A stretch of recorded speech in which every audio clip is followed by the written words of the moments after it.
ਆਣਾ ਨਹੀਂ ਸ਼ਾਇਦ। ਆਹੋ ਆਇਆ, ਦੱਸੀ ਫਿਰ ਮੈਨੂੰ।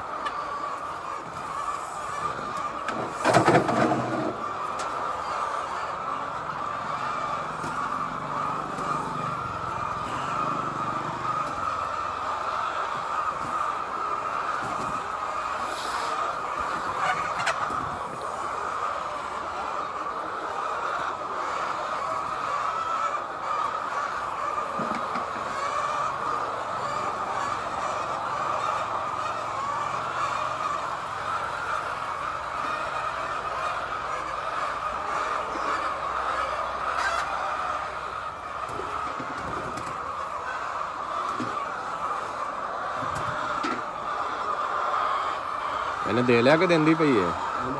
ਹੈਂ? ਦੇਣਾ